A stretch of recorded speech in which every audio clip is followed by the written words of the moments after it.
We're live in 5 seconds. 4, 3, 2, 1. Hey everybody, good morning. This is Harriet Kemmer with Down to Earth, the show in which we talk about the issues that matter. And on our show today, we're going to talk about desegregation. If you can believe that it's 2019 and we're talking about desegregation in education, can you believe it? I was stupefied last night when I read this article on the New York Times, as usual, trolling the web. Stuff just pops up, right? And apparently they track you based on what you read. And I was just amazed to find out that I give all glory to God because he just leads me the right direction to find these kinds of topics that are interesting to bring to you, our listeners. And I kid you not, I was just as dumbfounded as anything to find out that in a Maryland school district, Columbia, Maryland, they're actually talking about desegregation in 2019. And I got to tell you, when I read the article, I couldn't believe it. If it had not been written on a periodical or on a newspaper that I don't doubt the veracity of, I don't know that I would have believed it myself. But the truth of the matter is that it is what it is. It's real. So I'm going to set the stage for you by telling you. But first, I need to do some feedback and to talk to some folks and so on. Thank you for those of you who are joining us. But in a Maryland school district, we're talking about desegregation. At this time, it sounds almost unreal that we would be talking about that. But what can I tell you? Stuff happens, doesn't it? Stuff happens. So it is interesting to note that it's 2019. We thought we had passed the era of segregation, right? We thought that kind of stuff kind of left off after civil rights, after the 1960s. Not in Maryland. Maryland is a northern state, isn't it? Maryland is supposedly a northern state. Why are we talking about desegregation in America, in education in 2019? It seems to me that the more further we try to go forward, we're taking 10 steps backwards. There are some things that are a disconnect to those of us who are watching this. And I think that it is perhaps something to think about. There are some unique parameters to this one that we need to pay attention to. So I'm going to bring to you the facts are. But first, let me ask all of you, those of you who watch us regularly as we stream on Twitter and Periscope, and for those of you who also listen to us, can you do me a favor? Can you go to my page on Anchor FM and click on support this podcast?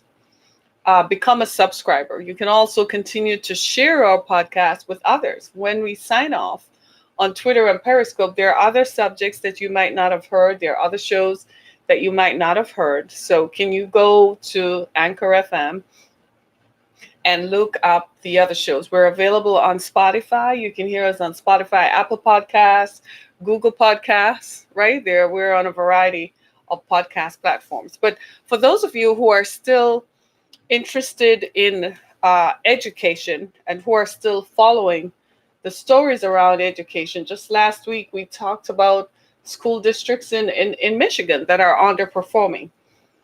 And it seems as if it's not too far off to say that irrespective of whether people are blue, they vote blue or vote red, there still is some sort of inherent and implicit biases that surround education for most people. Whether you are black or white, if you're white, it doesn't matter if you are blue, you vote blue or you vote red, because in this situation, this is a school district. This neighborhood, Columbia, Maryland, was founded on the principles of non-racism, was founded on the principles of liberalism. Most people in the school district identify themselves as liberals. They claim they're Democrats. Yet we found that implicit bias, as evidenced by race and racism and classism, abound. What happens in that school district was the superintendent of schools looked at the entire district and decided that there were some students who were underperforming, and that if they integrated, because they could see the kids who were underperforming were low income students, right? Perhaps their parents worked, right? Low income jobs. And so they're not able to spend as much time with homework. They also can't afford extracurriculars and so on, right? We know how that works, right? Then in the higher performing areas, the students in the wealthier suburbs of the town, they found that students performed better. So the school district came up with the idea to integrate and to blend students. So they would bus people, they would bus the wealthier students to another school and integrate it to see if what they found. They said when you do that, the test scores kind of balance out. So it doesn't look as if one part of the district performs better than the other. Well, when they made that proposal to the general school district, it was a revolution, literally. People were angry. They felt that they didn't want those kids in their schools, and they didn't want their kids to go to that school where those kids are. And what we found was along color lines, the marginalization was evident. So white kids and Asian kids felt that their kids should not mix with Black and Hispanic kids. I kid you not. We're talking about desegregation in Maryland in 2019. So white parents and Asian parents. Now imagine this. Asian parents are immigrants, descendants of immigrants, right? And they began their discourses by saying, we're not racist, we are liberals, we vote Democrat. That's what they say. But they're liberals and Democrats until it starts affecting them. So when it began affecting them and affecting their students being bused, their children being bused to another section of the school district, they didn't like that. They're fighting it. They also said their kids drive. So if their kids had to drive further, then they would have accidents. So I read the article to see how far they would drive. I thought, oh my God, why would you want your kid driving an extra 10 miles in winter? Turns out they would only be driving 2 miles further. So they also said their kids would commit suicide if they went into the schools where Black and Hispanic kids are more prevalent. Black and Hispanic kids are watching and saying, well, if that's how you feel about us, well, we don't want you in our schools either. If you think that you are better because you're wealthier, then don't come here either. So the school district said, well, we have to make a decision because we can't just let something like this continue to happen. This is what I've been talking about. The politics, the racism of neoliberalism. So these are people who say they're liberals and they vote Democrat, but they're just as racist as anybody else. And when I say this, people say, well, Harriet, no, it is what it is. Everybody says they're fine until it's their lives on the line. When it is going to affect their kids, all of a sudden, I don't want my kids mixing with those kids. And if the truth be told, there is some parental concern that you have to acknowledge there, because if in the school district, if it's in the school that they're proposing to blend and integrate, if there's violence there, if there are drugs there, I wouldn't want my child in a school where violence and drugs are. That's just being realistic as a parent. But if all you're worried about, but if drugs and violence are not the determining factor, which the article did not specify that. The article did not say it had a high drug problem or it had a violence problem. It just said the students did not perform as well on test scores.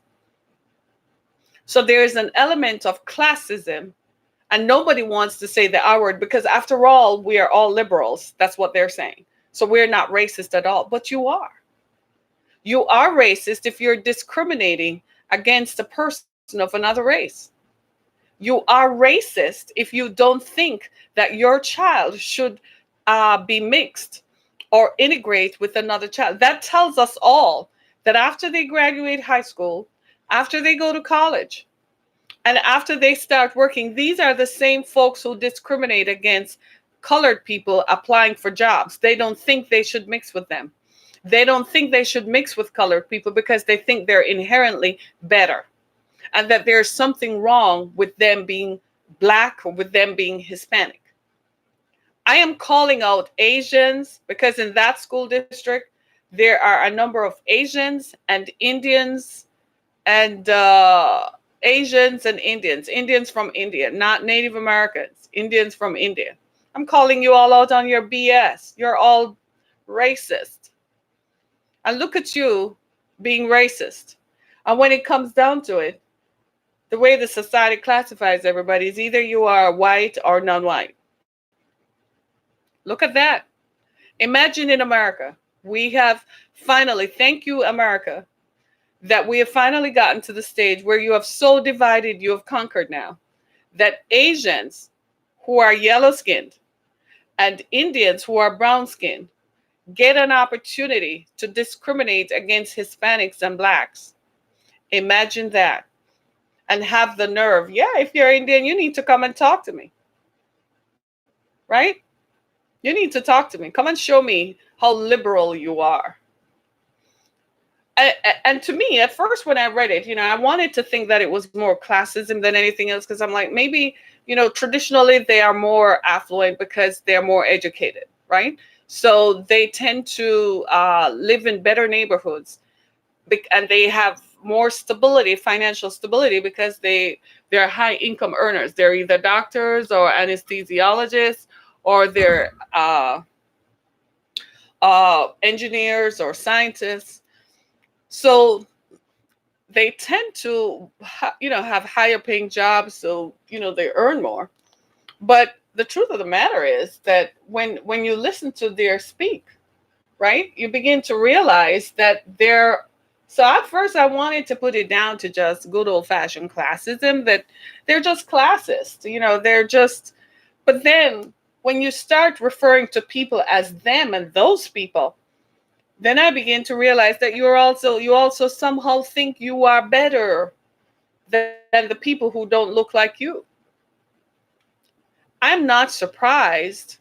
I am just amazed that you dare to call yourself a liberal. And this is the stuff that the Democratic Party is made of. This is the stuff that the Democratic Party, this is the disconnect why the Democratic Party is in shambles, just like the Republican Party. Both of them are in shambles. The Republican Party found an element in themselves that they have to confront, that they don't know what to do, but at the same time, they don't want to lose control of the power of having the government under their control. On the other hand, you have the Democratic Party, who now has to face this problem that we advocate to say that we need the Black vote and the Hispanic vote, but there are elements within your party that are racist and classist. That's the Democratic Party. And traditionally, Indian Americans, the people who call themselves Indian Americans from India, traditionally, they don't align themselves with anybody's cause. This is why they're, as a voting bloc, nobody really goes to them, because they pick and choose whom they're going to support. So nobody really goes to them because they're not steady. They're not stable. If they feel like voting for this candidate, that's who they do it. So nobody really goes for them, but they're affluent. And I think they're learning to harness their affluence, but they just choose the wrong side of the coin. Because in the big picture, they see themselves as less colored and more white. They tend to see themselves as having embraced and embodying the values of being white. So they see white as a value rather than as a color. So they say, well, if I maintain the values of being white, then I should be classified near white or being white, as opposed to being classified as a brown or Black person. They misunderstand the color metrics of America. They misunderstand what drives the color metrics and how it works. So they think that they can change it by aligning themselves with whites. And whites are like, no, you're not. Don't come over here. And Blacks are like, don't even talk to me when they start on your group. because you never knew me in my struggle, you definitely are not going to know me in my resurrection. Do you see what I'm saying? And it's interesting to look at. It's interesting to look at because it's mind blowing, because we never thought we would see this in America. We never thought that the day and time would come. In 2019, we're talking about this is not a broadcast that is taking place in 1960, 1965. This is 2019. And we're talking about desegregation in education in a northern school, not a southern school district, in a northern school. Now, the people who founded Columbia, Maryland, the guy who started it, as a matter of fact, he started it based on the premise that there was no racism. In fact, the first child born in that area, in that town, was the product of a biracial, was a black man and a white person and a white woman. And that was supposed to be the symbol of how non-racist they are. This was in the 1960s. So you can just imagine how revolutionary the thought was at the time. A black guy is free to marry a white woman and, have a child and blah, blah, blah. Fast forward 50 years later, and we're still divided along color lines and now along economic lines. This is telling all of us that racism is not only alive and well, but classism has risen up in America. And it is manifesting itself in healthcare, and it is manifesting in education, it's manifesting in careers, it's manifesting in every area of life. And we are still asleep at the switch. We're still asleep at the switch, and we still are not paying attention to what we should be paying attention to. We're still not looking at education as something that should be available. I mean, we just did a story on charter schools in Michigan and discovered that the activity, the ideology around charter schools is that it should be free market, that education is not something guaranteed by the Constitution, that education is, they don't want people to be educated. They want to collect the money from the state, but not allow the kids to be educated. Because after all, if you let black kids be educated, you might have another Barack Obama. Hey, morning, right? My viewers are greeting me here on Twitter and Periscope. Do you see what I'm saying? It's the craziest thing, folks. It's the craziest thing. I mean, I was sitting up in my couch. At first, I was just like, wow, another story to read. So, you know how we multitask, you're watching TV, but you're reading at the same time, right? And I was just dumbfounded. Reading the article made me sit up. I sat up straight because I couldn't believe that we're talking about this in 21st century America, that this is actually a thing. My friends, we got to wake up, right? When you have a group of immigrants, Asians and Indians, determining that they don't want to mix with blacks and Hispanics, I think we need to understand how the society has shifted. Regardless of whether they're right or wrong, the fact is they recognize that they have a choice and they don't want to be branded. They're changing how they're branded. They don't want to be seen and branded. We don't have those issues in our community. Well, I have news for Indians and Asian immigrants. I have news for you. You just got over. So you are the first generation. Give you a couple more generations, and you're going to find that you end up in the same debacle that blacks and Hispanics are in. It will take a couple more generations to change. Trust me, it does. What happened to blacks did not happen overnight. It happened over time. It's 400 years, right? To desegregate and destroy a people by economic oppression. If it took 400 years to destroy blacks, it means they have a system. So it's only a matter of time. So give it another 50 years. Asians and Indians, you're not going to be at the top. Give it a couple more decades, and you'll find yourselves in the same situation. Because you don't essentially understand what the problem is. The problem is the skin. It's skin deep. And it's not like the countries where you come from, where in India there's a caste system. And the caste system is predicated on inherited wealth. And that if you come from this caste, then you belong there and you stay in that caste for the rest of your life. That's not what happens here. Here, it's skin deep. Racism is skin deep. How else do you explain that a former NFL player with $13 million walks into a Chase bank, and Chase's investment policy is that if you are worth $250,000, you are immediately granted specialized status. But a black man who is worth $13 million walks into a Chase bank and is mistreated. It's skin deep. I dare say that brown skinned Indians and Pakistanis encounter the same dilemma. They just choose to ignore it, right? They don't see it as that. They choose to be oppressed. They're given everything from food to housing. Is that a real gold necklace? It's very nice, yes. Yeah, this is Twitter Live, right? Do you see what I'm saying? Thank you. Do you see what I'm saying? So we have to change the narrative. We have to change the narrative. If as a group of people, if another group of people see you, start changing the narrative. Start by just being you. Do what you can do, irrespective of the challenges and the obstacles and the barriers.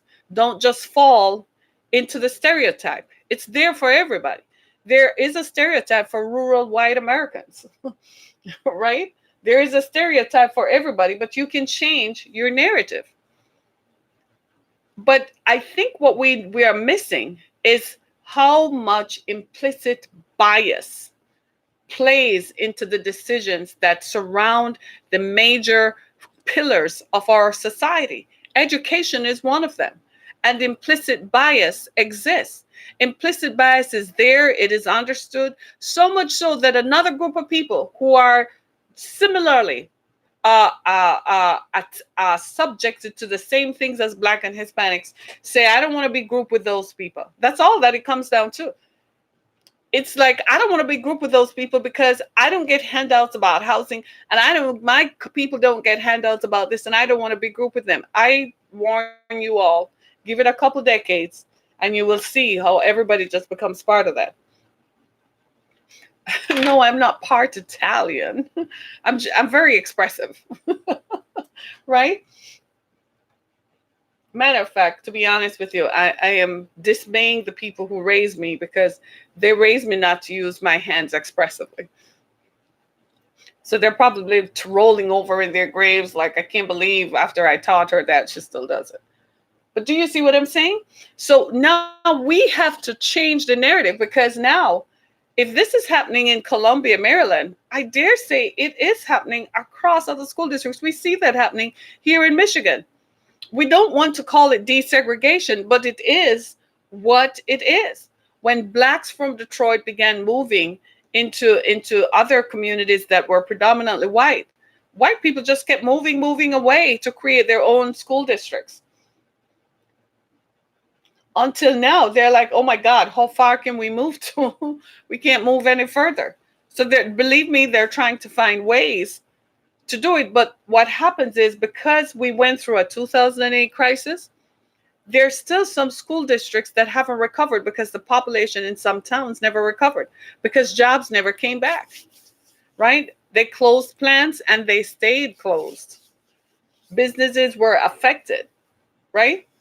But here in Columbia, Maryland, in Columbia, Maryland, what you're looking at is not that. That's a very affluent area because the government is the biggest employer around there. So the government has contractors and subcontractors, and a lot of people benefit from being near the central government. The central government is in DC. So that whole area, Virginia, Northern Virginia, and DC and Maryland, that whole area benefits from having access to the federal government. The federal government distributes contracts. I mean, it's a very affluent area. People dress different. People look different. People are wealthier because they have access to government contracts and they provide employment and so on, and it keeps going out. Whereas out here in the boondocks, it's like, huh? Like literally, like we're almost rural America compared to what happens out there, right? Here, federal government, where they don't need to have an outpost in Michigan, Detroit. Why? Right? They choose a central place like Ohio or Indiana. They're like, if you all want to see me, come down there. I'm kidding. I'm kidding. There are government offices here. Trust me. I'm kidding. I'm just saying that we have this huge issue, my friends. Desegregation. I'm going to be honest with you. I thought I was going to be so fired up over this morning. And I think I'm still in shock that I have to talk about desegregation in a Maryland school district in 2019. If that is not something to talk about, I don't know what is. And I don't know how much longer. I don't know how much longer we're going to be able to deal with this. I'm going to publish the link to the story so you can read it and then you can see what we're talking about. And when you read it for yourself, and I encourage you to take time to read it. When you read it for yourself, you become aware that there is a disconnect here. There is something seriously wrong with what my friends are doing and saying in Columbia, Maryland. It's almost as if, huh? That's what I said to myself. I'm like, huh? Am I reading this right? Did this happen in Maryland? I looked at the town and I'm like, Baltimore, Maryland, Baltimore. Maybe it's Baltimore, South Carolina or something. But it was in fact Baltimore, Maryland. We're talking about desegregation. We're talking about busing children. So you know what's going to happen eventually? If they insist, if the school district insists that it is going to desegregate and it is going to bus white students from their affluent part of town to the less affluent part of town, you know what's going to happen? Parents are going to move their kids out of that school district and they're going to do what? They're going to move somewhere else. That town is going to collapse. They're going to move, they're going to put their house up for sale, move somewhere else where they can put their kids in a white school district and they're going to move out. That's what's going to happen. It happens every time. And they're going to move somewhere else where they feel like. I mean, I read one story where one guy said he had even bought a block, a brick to put under the school because we identify ourselves based on the high school that we go to. And I'm like, are you kidding me? The school isn't even 100 years old. And you identify yourself because this is how perception works. That's classism. Perception works like this. I see myself based on the groups that I associate and affiliate with, right? You might be an independent thinker like me, like, huh? It doesn't fly with me, right? But for most people think like a pack. They have a herd mentality. So whatever the herd is doing, that's what they're comfortable doing. Most people can't exist outside a zone where they're not part of a group. So they view themselves as part of this group. And I am wealthy and I am white and I stay in this group. And so they look for what are the hallmarks? What are the trappings of wealth? This is why you see people coming out of Starbucks with a coffee and an iPhone, because the perception is that you are wealthy if you have an iPhone and you're coming out of Starbucks. I kid you not, right? There are certain cars that people drive. The payments are killing them. So most people who earn $150,000 a year to $200,000 a year, up to $250,000 a year, their lifestyles are not at $250,000 a year. They have $1 million lifestyle on $250,000 a year salary. So let's say in Columbia, Maryland, you have one who is an anesthesiologist and one who is a doctor. Their combined income is about $275,000 a year. They're living at $1 million a year. A lot of credit is involved. They're paying for everything by credit. So when they get paid, they just pay some bills and keep it moving, right? When you look at their cash flow and you look at how much cash they have on hand, people are asset rich and cash poor all the time. But it's important to display the trappings of that mindset and that social set. So they make sure that whatever the people in that group are doing, they do it too. If they go to Aspen for Christmas vacation, they do that too. If they sent their kids to Europe for summer, for a part of the summer, they do that too. If the kids have tennis lessons, they do that too. If the kids have ballet, they do that too. Drum lessons, they do that too. Coaching, voice training, whatever it is, they identify themselves. They also identify themselves by what they drive. This is why you drive into some subdivisions and the houses look the same. It's like a cookie cutter. Like they just took out a cookie cutter and just put it and just switch it around. People drive the same cars because that's what people of their social set look like, sound like, and so on. They wear the same things. You go on certain college campuses in America and certain high school campuses, and it's like the kids wear what I call a uniform based on their social identification. So people get triggered when they no longer can identify with this group that they identify with. You see what I'm saying? And so people become triggered and they don't like it. They don't like it.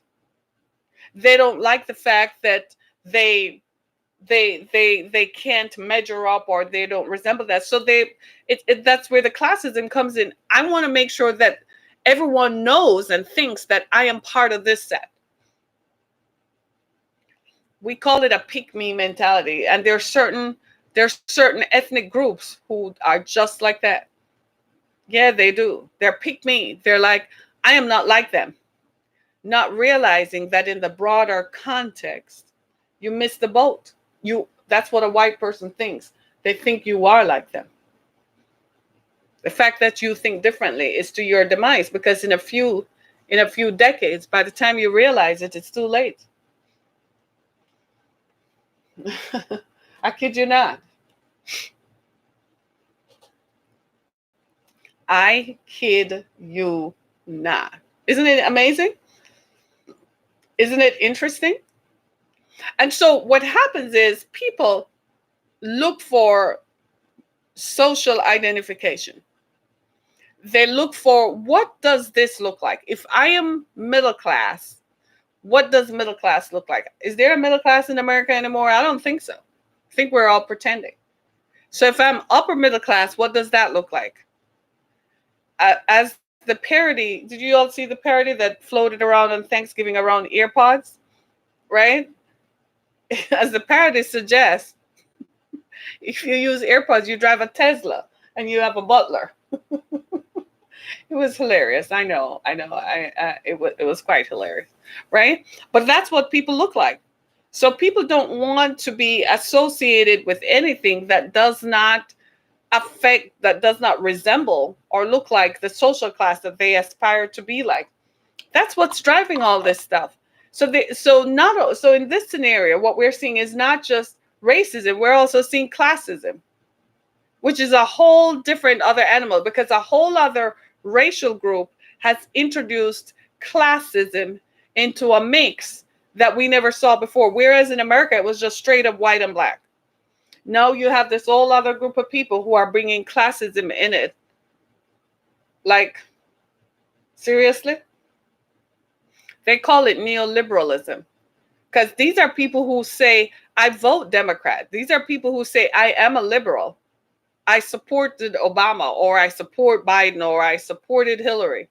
I support Elizabeth Warren. These are people who actually say this politically. They say they vote blue, but you're racist at the same time. And that's something that the political establishment is wrestling with, because the demographics have changed. And you can't stop people. People are coming from different parts of the world. They bring their own traditions with them. They come into a setting and they look at it and they're like, I don't want to identify with those group of people, because actually based on my income, I identify over here. You might as well create your own separate identity, because in America, we come in boxes. You have to fit into a box, and whether you like it or not, they've already slotted you into a box. It's just going to take you some time to realize it. And a lot of these folks mix only in their own ethnic group. So they form their own hierarchy within their ethnic group. They don't really mix with the wider society. They just live in the same neighborhoods as white because they feel like they're safest there. But they don't really mix and integrate that well. They really stay in their own hierarchy. And when they get invited into a white setting, they think it's an honor, like they've been bestowed by God and touched by God. I kid you not. Because that means finally validation. They're still seeking validation. Whereas the rest of us recognize that we don't need to be validated, right? And that validation comes at a price. My friends, this stuff is going to happen, and it is in fact happening. They're probably late in Columbia, Maryland. This has been happening in other school districts. Muskegon in Michigan, Benton Harbor in Michigan, other school districts in other parts of the country have seen desegregation rearing its ugly head.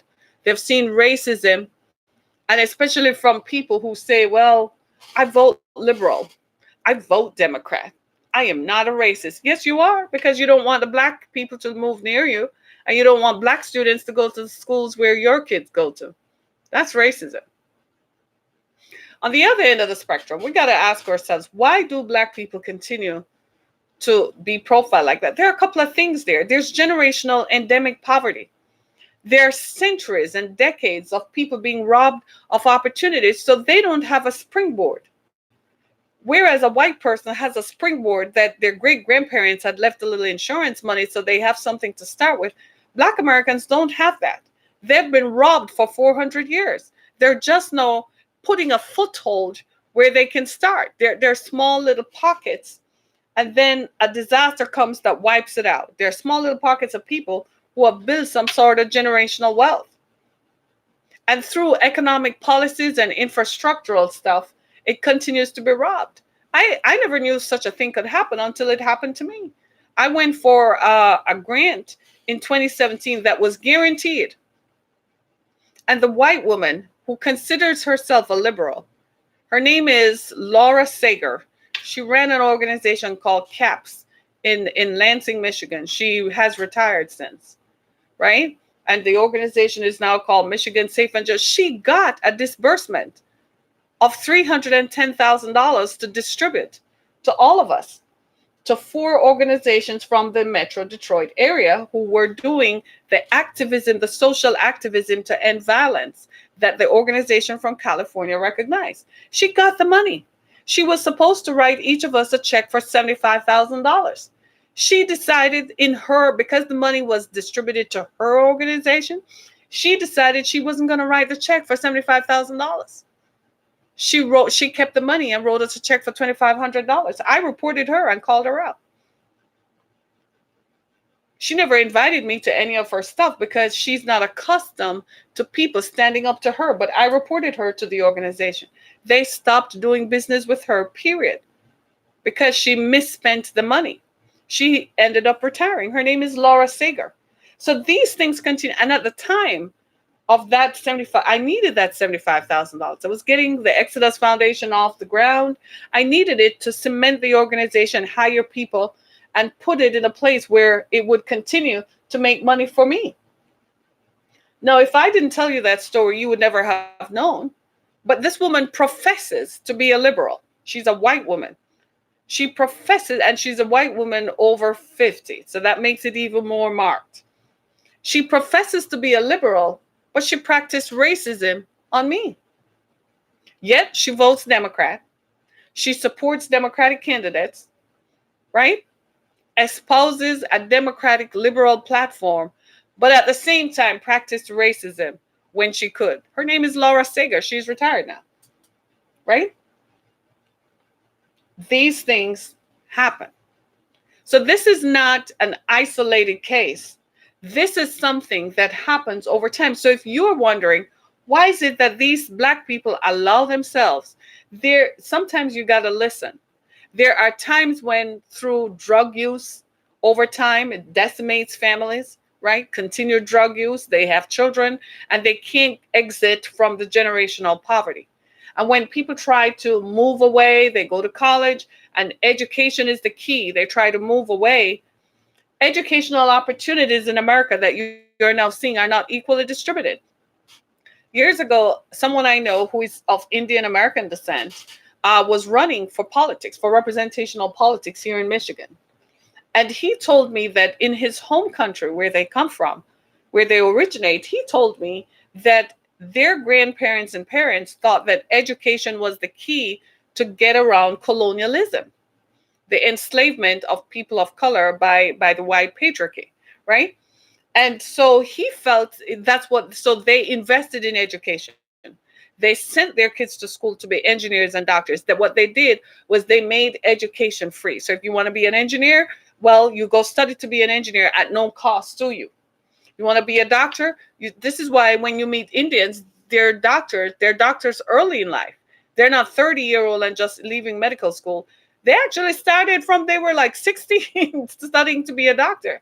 So by the time they're 28, they're done. They're practicing, right? But that's what their country did. Their society invested in education. But they were in control of their society. Here in America, Black Americans were never in control of the society. So they could not determine public policy as it affects them and the way they live their lives out. It's been a struggle trying to wrestle and fight and extricate themselves from an economic oppression and control that is designed to keep them enslaved forever.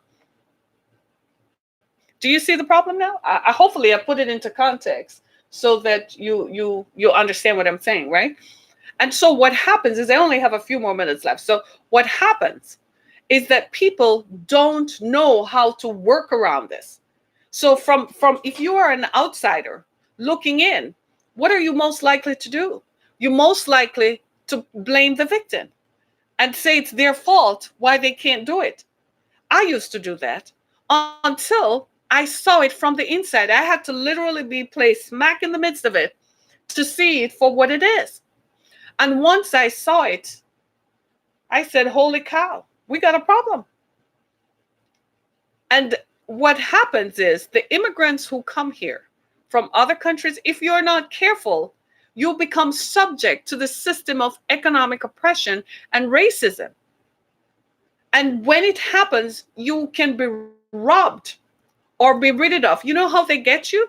You still live in the same neighborhoods, but you're paying way more on your mortgage. You're paying way more for your car than the white person does. If you don't believe me, ask your neighbor. You live in the same size house, in the same neighborhood, with the same value. But where you are paying $1,700 a month, they're paying $750. And you're like, but I have great credit to pay my bills. Well, that's what it is. You never get to save any money because your interest rates are higher. I lived it. I couldn't believe it until I lived it. I actually had to call one mortgage broker once and told them that I was going to report them for discrimination, for them to redact the mortgage of the house we lived in. I kid you not. Great credit scores and all. So from the outside, you're looking at it and you're like, well, there's some things you can do to change and empower yourself.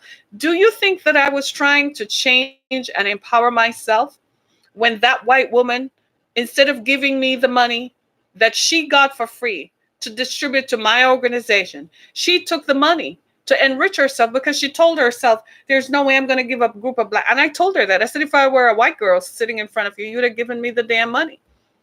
But you're not going to give me the money because I'm not your color. I said, you're racist. I called her out.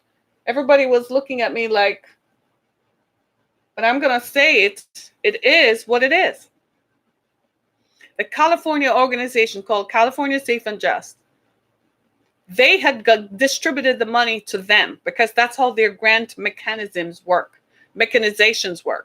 So they distributed it to them for them to distribute. And they told them which organizations in Detroit they want to give the money to based on our activism. I was well known for being an activist to end violence, became a proponent of it, got a lot of people involved, just started talking and got people involved to focus on this. And it worked. And here comes the crowning glory, the moment when I'm supposed to get the money. And what do you think happened? She, in her neoliberalist mindset, it's hypocrisy, because these are the people who come to people of color and say, I am with you. But here's the thing. This is how a liberal works. A liberal is racist, just as racist as anybody else. Don't let them fool you. Don't let them tell you that only Republicans are racist. Liberals are just as racist. You know how they're worse. At least with the Republicans, you know which side of the fence you're standing. When you're standing beside them, you know exactly how they feel about you. They just tell it like it is. They're like, hey, man, this is me. This is what I feel like. And you're like, okay, well, this is how I feel about you. Okay, so we agreed to disagree. A liberal, on the other hand, stands there and tells you, I am with you. But they say it, and what they really do and practice is, I know better than you because I am better than you. So you do as I say. That's how liberals are. So this white woman named Laura Sager, who got the money from California Safe and Just to distribute to my organization, her organization at the time was called CAPS.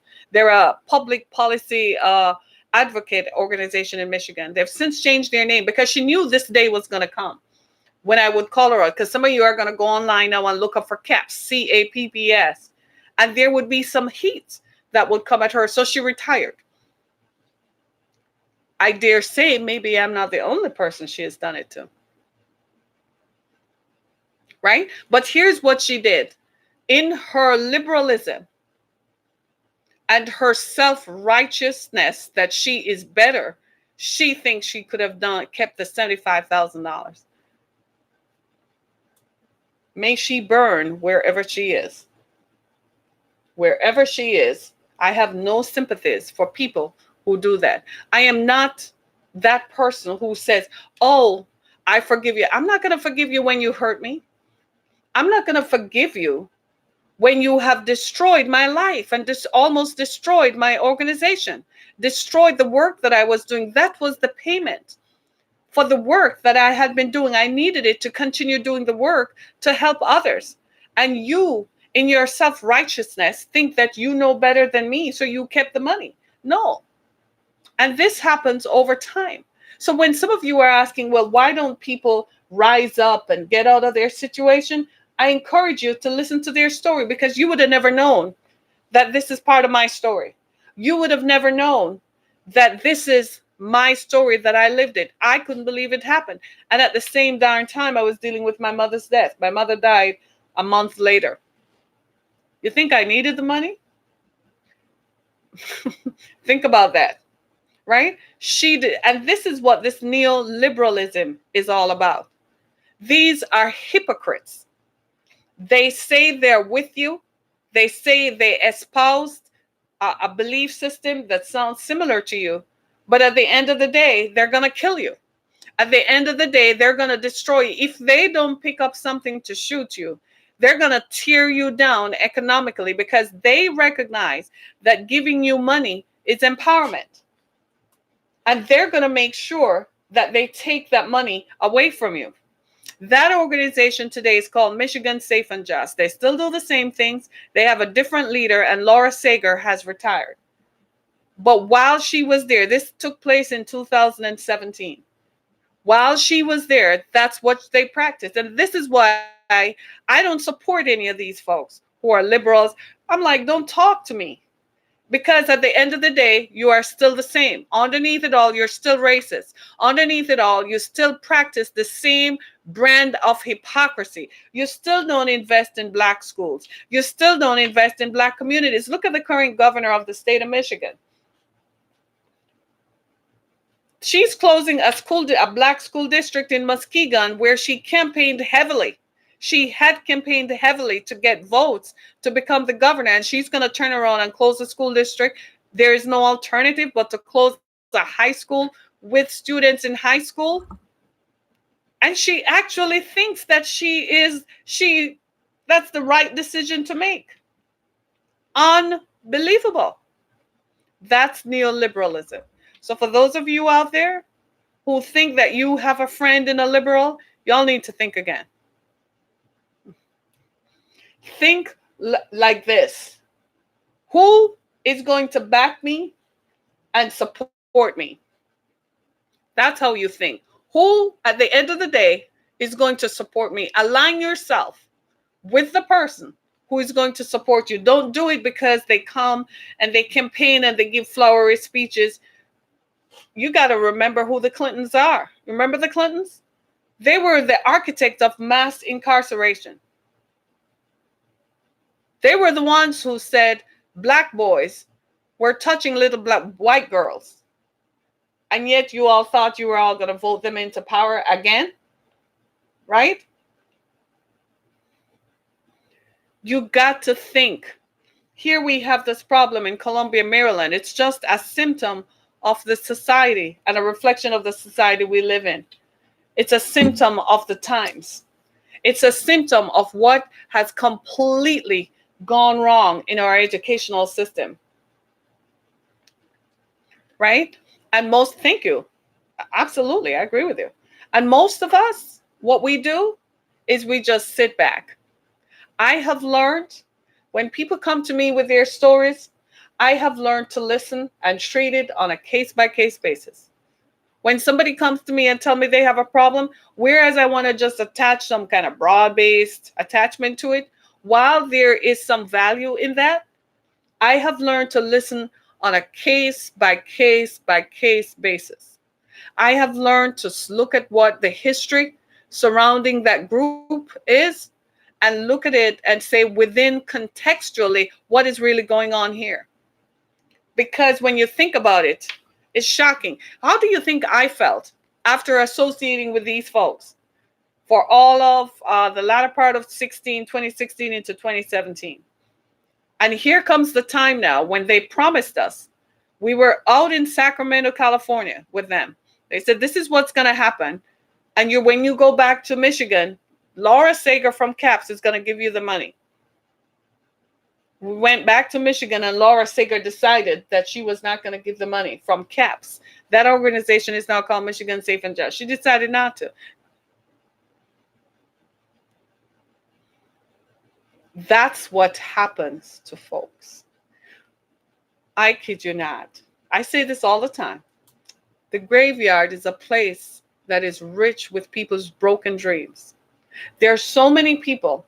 If I didn't have faith and I didn't have a strong belief in myself, I would have given up. You know what happened to me after that? My mother died.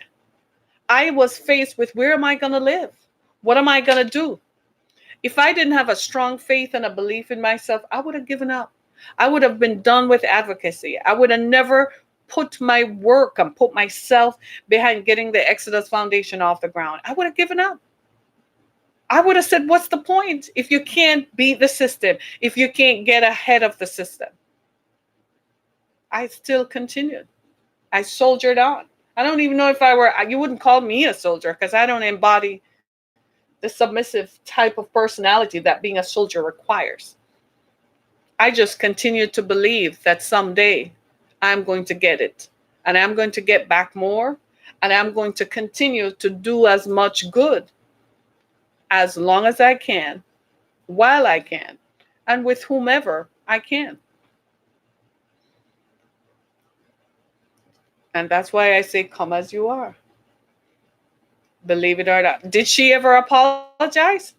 Did she ever say anything? No, because she felt protected by the establishment, that the establishment would not believe me and the establishment would not support me.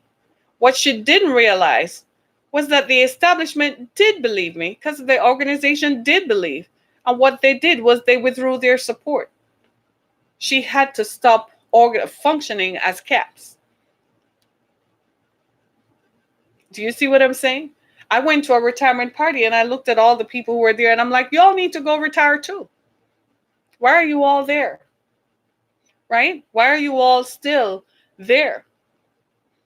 And that, my friends, is what causes people.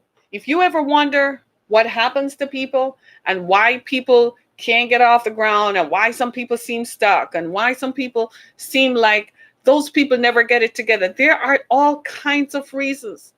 There are generational reasons. There are reasons that some people don't even understand. They're frustrated by the obstacles and the barriers that are around them, and they don't know how to get out of it. And every time they try to get out of it, they're pushed back and beaten up and pushed back. For some people, it's too much. For some of us, we can do it and get up and keep on moving. And then there are others for whom it's too much. They can't do it. I am not excusing the problems, the social problems that exist in the Black community, some of which some people cause on themselves, right? And I'm not excusing any of that. A criminal is a criminal. I don't care what you look like. You're a criminal. You need to go to jail and do the time for the crime you've committed. That's how I look at it. Because the same kinds of problems you face, I face, but I didn't choose to be a criminal. I didn't choose to criminalize my activities. I just adjusted myself and adjusted to my new reality and found a way to make it work around me. That's just how I chose to do it. I think that's the right approach, don't you? Right? I didn't choose to go criminalize and create a criminal enterprise or do any of that stuff. So some of the stuff that happens, some people are, but you got to look at the context. When you look at the context, it opens up a whole diaspora. And it's diaphanous in its extent. You have to look at it and say, where did this velocity come from? How much of this stuff that people are walking around with? And some people react differently to this. For some people, they make a little money and they're like, I don't identify with Black anymore. I don't identify with being like that anymore. And you can't really blame them. Can't blame them. So we got some social problems. So this is for all the liberals and the neoliberals out there. You're just as racist as anybody else. And you know you are. You know you are. You've hurt people. You've damaged people. You've robbed people of opportunity. And you have contributed to the demise of people. There's a young lady I know. She still can't talk about it. She helped set up. She's never going to come on my podcast and tell her story. She's not ready to talk about it yet because she's still internalizing it. She went to school. She got a bachelor's degree. Then she obtained a master's degree. She helped a white woman set up a nonprofit. It's now known nationwide. She was the Black face working in the Black community. Because she was Black, it was easier for her to go to the community who looked like her. So they used her to get themselves established. She probably thought she was going to be there for a while. But then when they started hiring people, they started hiring white people. She had to train them as the organization grew. When I met her, I recognized something that she couldn't see. I knew exactly how it was going to be played out because they introduced me to the white person whom she was training. I said, well, you only do that when you're going to fire someone. I warned her. I told her that day was coming. She didn't believe me. The day did come. They created such a thing that she ended up walking away. The company, the nonprofit that she built up, they gave it to the owner of the nonprofit. Gave it to someone else. Smile. When she left, she went to pieces. She said, I thought I did everything right. I went to school, Harriet. I got my education. And they still fired you. I said, because they're still racist. Your education did not matter. You were just part of the community and the population they were serving. Girl, it's all about the Benjamins. 90 seconds. Right? And when she saw that, she could not believe it, right? Thanks so much for joining, right? And I kid you not, you got to understand Blog Talk Radio. that she didn't realize how much this was going to affect her, right? She didn't understand how much. I only have a few minutes left. I really need to go, and you guys are still joining, right? She didn't understand how much this was going to bother her. But I got to go. I have less than a minute. And now, here she is outside. Someday she'll be able to talk about it. But this is what neoliberalism is. These people say they're all Democrats, they're all liberals, and yet they fired her after she built them up. Right? So these are the reasons. So when you see these things, look at it contextually, right? The story was about what happened in Columbia, Maryland, the desegregation that we're still talking about in 21st century America in education. Go to my website, harrietkemmick.com. I encourage you and ask for your support. go to my page on Anchor FM and click on support this podcast, and you'll be able to help us to stay on the air. Thank you so much, everybody. I'll see you Sunday morning. We talk about faith, right? Have a great weekend. Live fearlessly and pray some more. Thanks so much, everybody. Love you. Be blessed.